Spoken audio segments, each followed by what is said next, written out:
You were not born to shrink into the shadows. You were not born to dim your brilliance, apologize for your hunger, or trade your fire for comfort.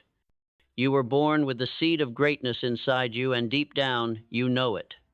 Even now, in the quiet, something stirs in you. A whisper beneath the noise of your doubts. A pull toward something bigger, not for vanity, not for applause, but because your soul remembers what the world made you forget, that you were never meant to live small. Yet here you are, waking up to alarms instead of purpose, living for weekends instead of a mission, numbing your dreams with distraction, drowning your instincts in excuses. And somewhere along the way, you started believing the lie. That mediocrity is acceptable, that conformity is safe, that your voice doesn't matter unless someone validates it first. But let me tell you something. The world doesn't need another echo. It needs your original sound. It doesn't need another carbon copy. It needs the unrepeatable, irreplaceable, unstoppable you. You think it's too late? Walt Disney was fired from a newspaper because they said he lacked imagination. Edison failed 1,000 times before the world saw light. Lincoln lost countless elections before he lit the fire of a nation.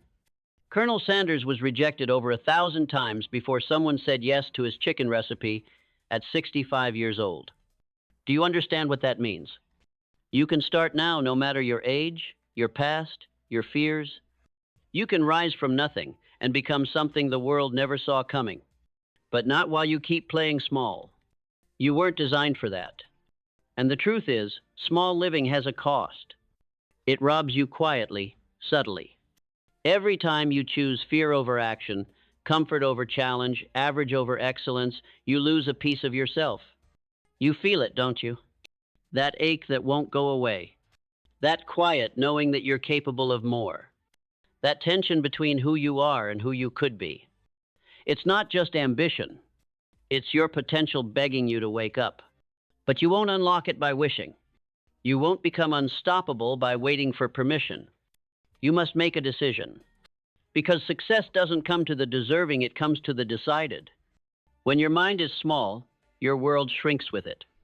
You see obstacles instead of opportunities. You see other people's wins as threats instead of proof that it's possible. You let your past become a prison instead of a lesson. You stop dreaming out loud. You start rationalizing why you're stuck. But mindset is the battlefield of destiny. Henry Ford once said, "Whether you think you can or you think you can't, you're right."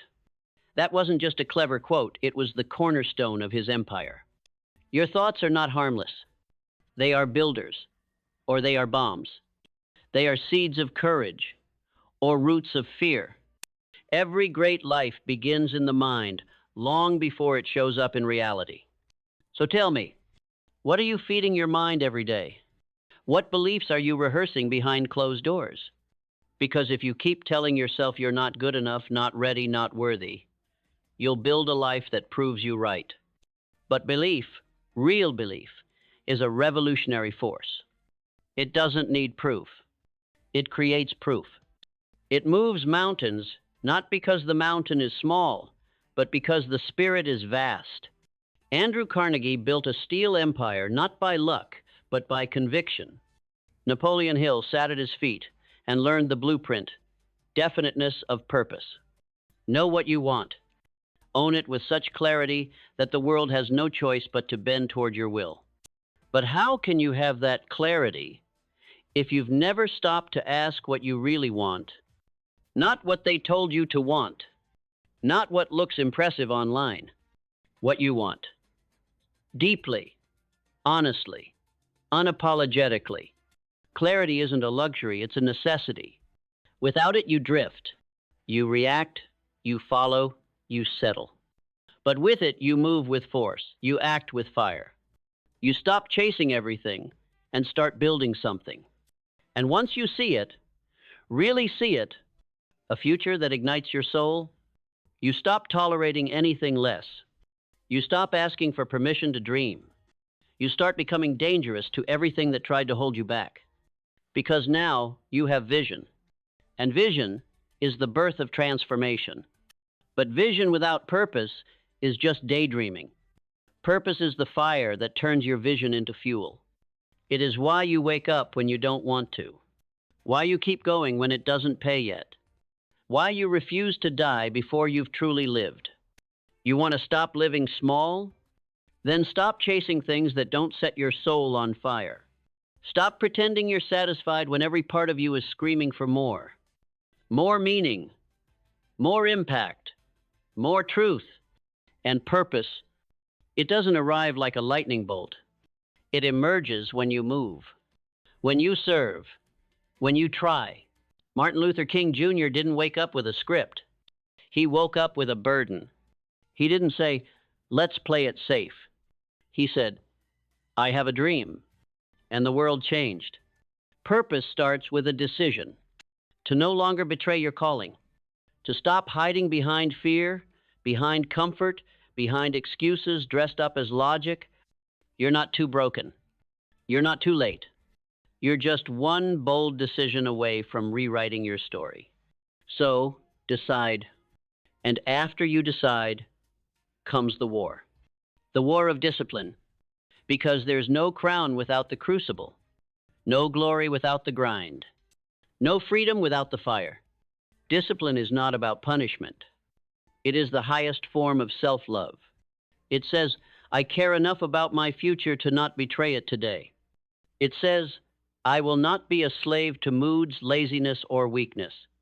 It says, "I honor my potential more than I indulge my comfort."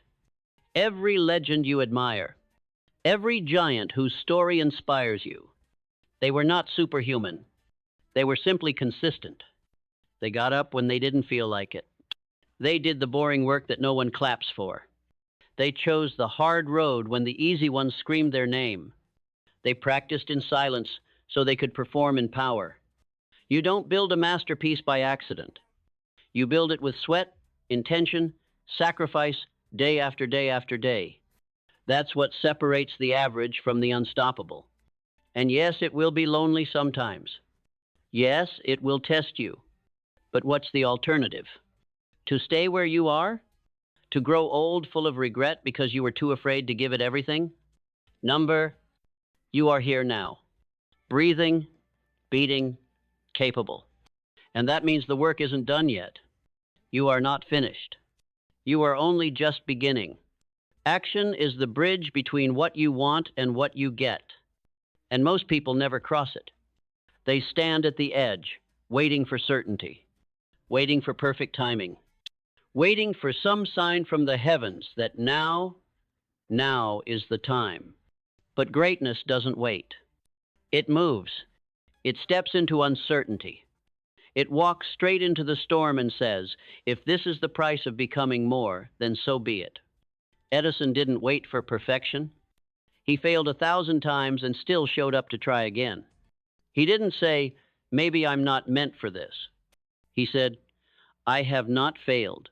I've just found 1,000 ways that won't work."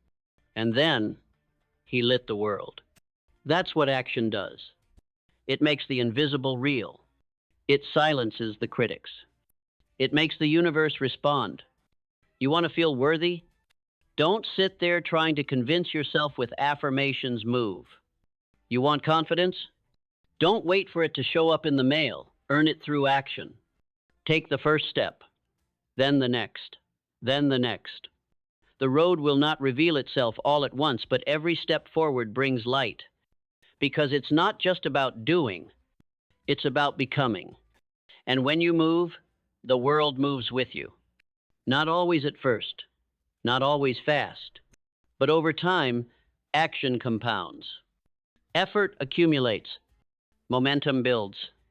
You go from crawling to walking to running until you're flying. And then the same people who doubted you, they'll ask how you did it. And you'll tell them, "I just refuse to live small." But even as you act, remember this. Without gratitude, success feels empty. What's the point of climbing the mountain if you can't breathe the air at the top? What's the use of achieving more if you're always chasing, never receiving? Gratitude grounds you. It reminds you that abundance doesn't begin with money or titles. It begins with awareness. It is not weakness to be grateful. It is strength. It is a declaration that no matter what life throws at you, you see the good. You claim the beauty. You own the light. And here's the secret. The more grateful you are for what you have, the more life gives you what you desire. Not because of magic, but because of focus. Gratitude opens your eyes to what's possible. It expands your energy. It attracts people, ideas, and solutions that a bitter heart could never recognize. Even Carnegie, even Ford, in the midst of building empires, they spoke of gratitude. Not as a soft idea, but as a principle of wealth. Because success without gratitude is poverty. But gratitude with hunger, with vision, with discipline, that's unstoppable. Still, life will test you. And when it does, it's not your ambition that will carry you, it's your adaptability. You will be knocked down. You will lose things you thought you'd always have. People will change, plans will collapse, doors will slam shut. And in those moments, your ability to bend without breaking becomes everything. Rigid minds snap under pressure. But those who adapt, they evolve. You can cling to what was, or you can flow into what can be. Walt Disney had to reinvent again and again after betrayals, after bankruptcies. He didn't say, "I guess this isn't for me." He said, "I'll build it again. I'll dream bigger. I'll find a way." That's the spirit of those who refuse to live small. They don't shrink in chaos. They expand. They pivot. They learn. They turn breakdowns into breakthroughs. So when life shifts beneath your feet, ask not, "Why me?" Ask, "What is this trying to make of me?" Because often, your detour is the path. Your failure is your foundation. Your pain is the pressure that turns coal into diamond. And from pain comes the greatest of all allies, resilience. It is not gifted, it is forged in fire, in darkness, in silence. It is born when the world forgets you, but you don't forget yourself. It is built when everyone doubts you, but you stay loyal to your dream. It is strengthened every time you fall and choose to rise without bitterness. Resilience is not loud. It doesn't need applause.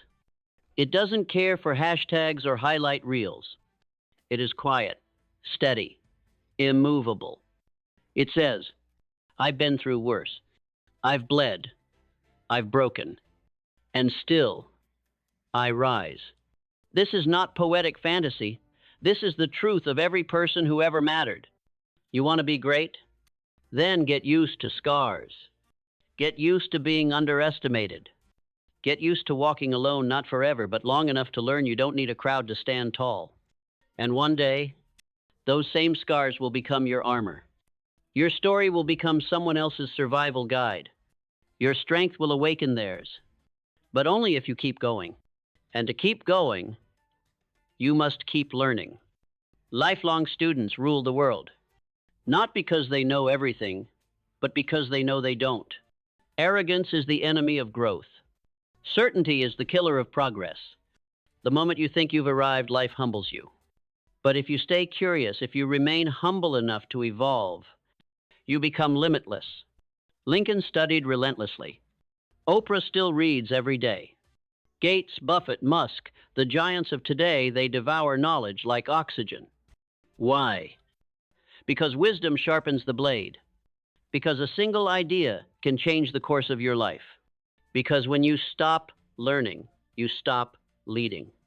Don't just consume, apply. Don't just read, reflect.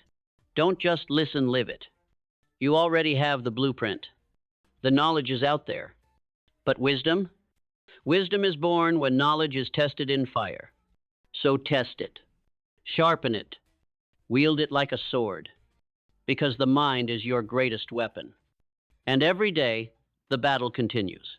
And now, we arrive at the threshold, where everything you've learned, believed, fought for, and become must converge into one truth. You are responsible. Not your parents. Not your past. Not the economy. Not your circumstances. You. Because as long as you outsource responsibility, you outsource your power. You can't control every event, but you can control your response. You can't rewrite the past, but you can write the next page. And until you take ownership of all of it, your choices, your habits, your emotions, you remain a prisoner of potential. Let that sink in. You're not a victim of the system. You are the architect of your own uprising. And when you accept that, when you stop pointing fingers and start planting seeds, everything changes. Suddenly, failure becomes feedback. Setbacks become setups. Rejection becomes redirection. Responsibility is not a burden, it's your liberation. It is the moment you step out of the passenger seat, grip the wheel of your life, and say, "From this moment forward, I drive." That's what every empire builder has done. They didn't wait for the stars to align. They aligned themselves. They got clear. They got committed. And they got to work. Because the truth is simple. Life doesn't give you what you want. It gives you who you are. So the question isn't, what do I want? The question is, who must I become to earn it? And who you must become is someone who no longer negotiates with excuses. Discomfort will knock on your door every day. Resistance will whisper reasons to delay, to avoid, to quit. And mediocrity? It will sing you lullabies of laziness, and you will be tempted to listen. But you must become louder than your limitations, stronger than your stories, more loyal to your future than your feelings. Feelings are fleeting, but your destiny isn't. And no, you won't feel motivated every day. But you don't need motivation. You need a standard. A standard that says, I show up even when it's hard. I execute even when I'm tired. I act in alignment with who I'm becoming, not who I've been. Because let's be honest, you've seen what playing small gets you. You've lived in that cage. You've heard the whisper of potential echoing down the hallway of regret. Now it's time to break the walls, to stop entertaining the idea of your greatness and start embodying it. Discipline without vision is slavery. But discipline with vision, that's divine. That's when your habits align with your higher self. That's when your daily actions become sacred rituals of becoming. That's when people look at you and wonder, how did they do it? And you'll know, it was never about luck.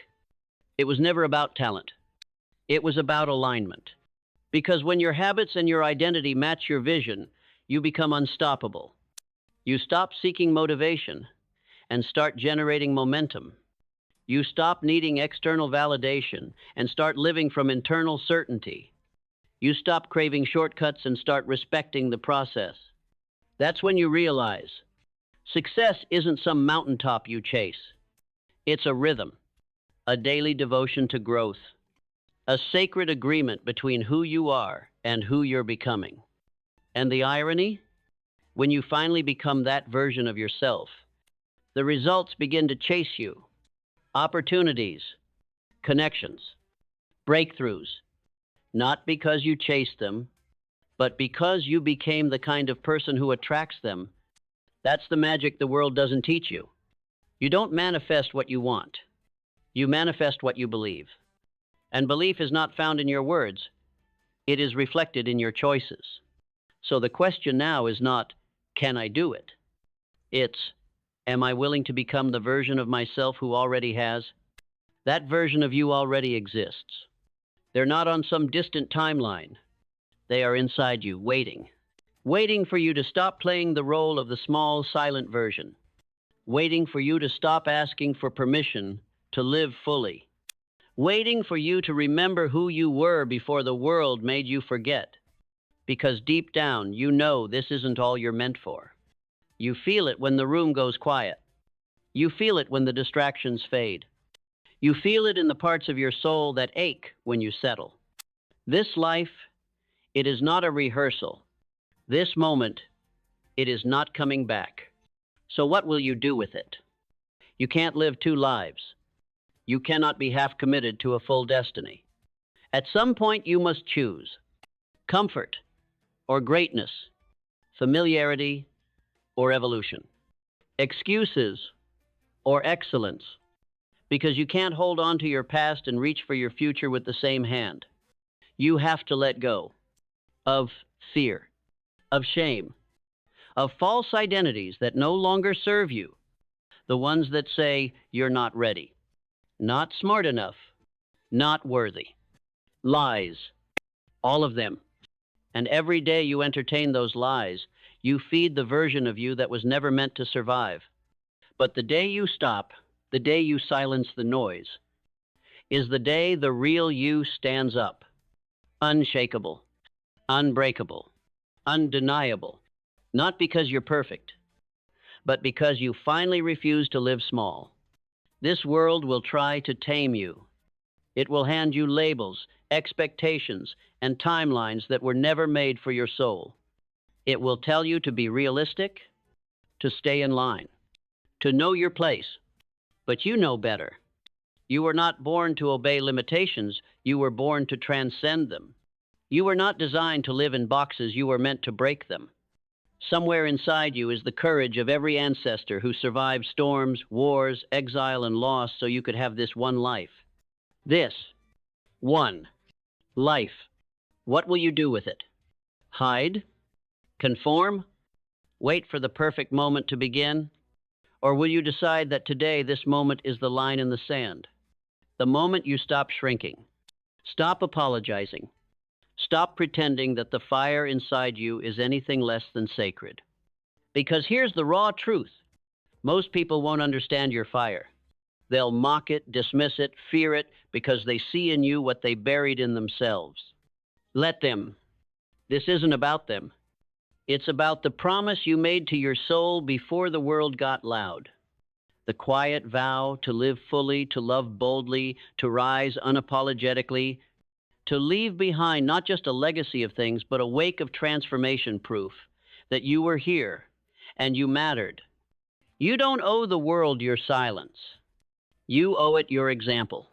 So write the book, start the business, speak the truth, ask the question, take the risk, fall down, get up, fall again, rise stronger. There is no straight path.